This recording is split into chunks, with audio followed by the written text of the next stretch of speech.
Hoje em nosso canal você vai ouvir mais uma história assustadora, mais uma história arrepiante contada por quem a presenciou.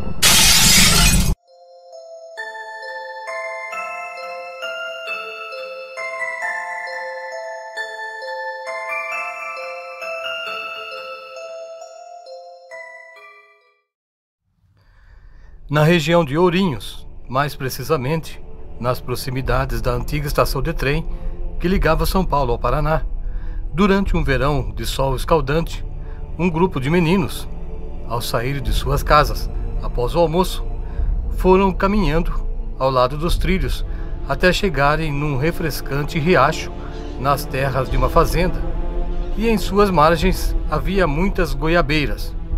E naquela ocasião já era um tempo frutífero. Então aqueles meninos, além de se refrescarem na sombra das árvores e no riacho, também podiam complementar o passeio com as deliciosas goiabas. Após um tempo de natação, e entre um mergulho e outro, existia uma pausa para provarem das frutas, e um tempo de descanso na grama macia que também servia de pasto para o gado. Despreocupados com o passar das horas, só deram conta de que ficou muito tarde no momento que a noite chegou. Ao saírem do riacho, apressaram-se em seguir o caminho de volta para casa. E tinham pressa, pois levariam um tempo aproximadamente de 40 minutos para chegarem na vila onde moravam. Isso se eles voltassem com passos largos. Um fator que prejudicaria esse tempo de caminhada era que aquele tempo marcado era por pessoas adultas e eles eram crianças, e como consequência seus passos seriam pequenos e assim precisariam de mais alguns minutos para chegarem até a casa deles. Caminhando no meio da noite, não podiam ver os pequenos animais correndo e provocando ruídos nas folhas secas espalhadas pelo chão, e aquilo causava medo em alguns deles, principalmente nos que estavam experimentando o primeiro passeio à noite no meio da mata. A distância entre o lugar no riacho onde os meninos estavam até os trilhos era pequena, se fosse comparada com a longa caminhada que precisaria ser feita por eles, seguindo a linha do trem, até alcançarem a primeira casa de um sítio antes da estação. Com a chegada da lua cheia, a caminhada dos meninos foi facilitada pelos raios do luar, que iluminavam os dormentes sobre os trilhos por onde passavam. A luz da lua também ajudou a ver adiante a figura de um homem vindo na direção deles. Eles pensaram que aquela pessoa era um morador de alguma fazenda que também estava voltando para a casa dele. E também perceberam que a aproximação entre eles e o homem ficava cada vez mais próxima a cada passo dado por eles. Em poucos minutos, o homem passou perto deles e, sem dizer nenhuma palavra, seguiu seu caminho. Os meninos acharam estranho as roupas daquele homem, que lembrava os trajes de um maquinista, e pensaram: cada um se veste como quiser. Ao aproximarem-se de uma curva, ficaram preocupados com o que avistaram adiante. Caminhando na direção deles, vinha uma figura idêntica ao do homem que encontraram caminhando sobre os trilhos alguns minutos atrás. Não podia ser o mesmo homem, pensaram eles.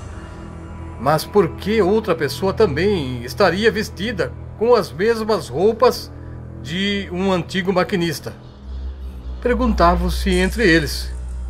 Quando o vulto do homem chegou perto deles, os cabelos dos meninos ficaram arrepiados e suas pernas amoleceram ao reconhecerem que aquele estranho era o mesmo homem com quem encontraram alguns minutos antes.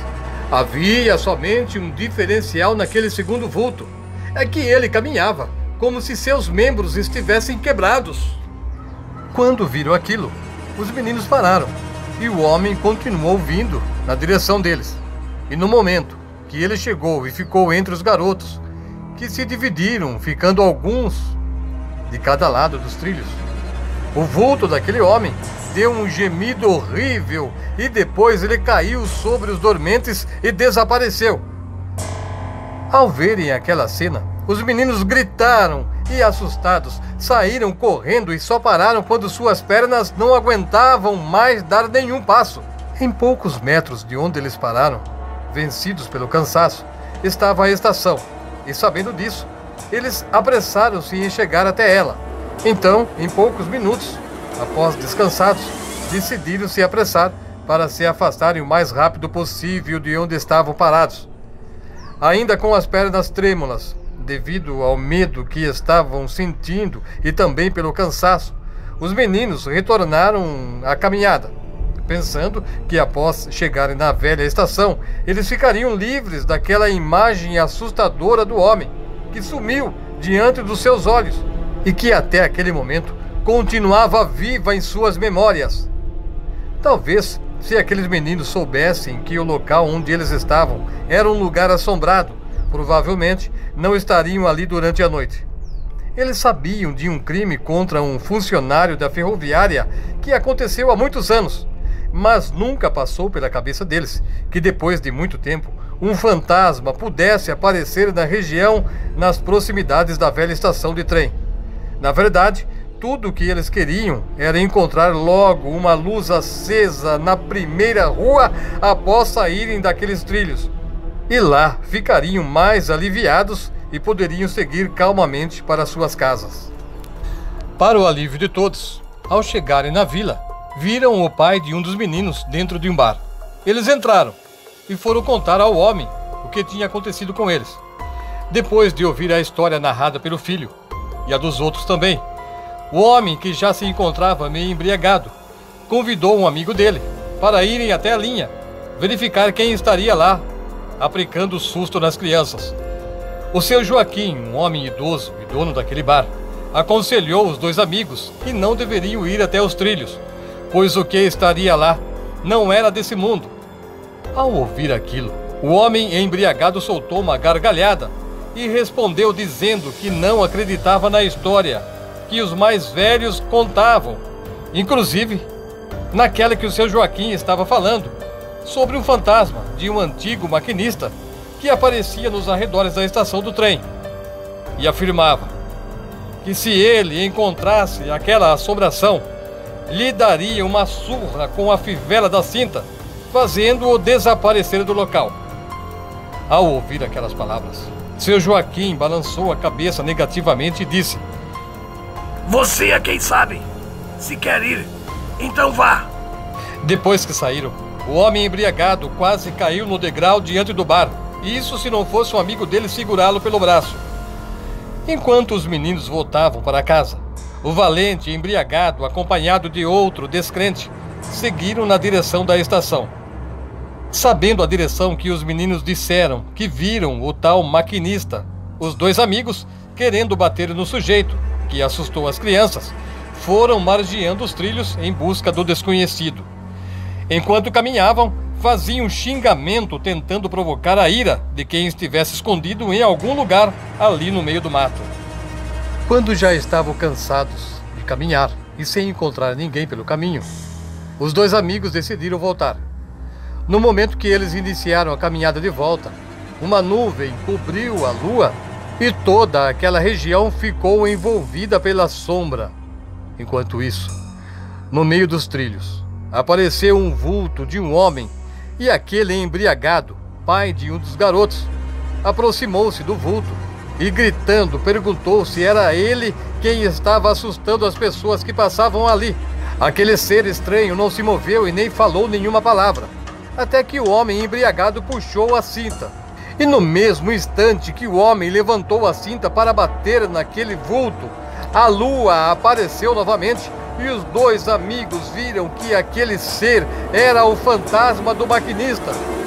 Ao ver aquela assombração diante dos seus olhos, o homem embriagado tremeu e caiu. O amigo dele saiu correndo e só parou quando chegou diante do bar. E lá, ele pediu ajuda, dizendo que o amigo dele desmaiou no meio da linha do trem. 4 homens saíram do bar e foram até os trilhos, mas quando chegaram perto da velha estação, encontraram o amigo deles segurando a calça para não deixá-la cair.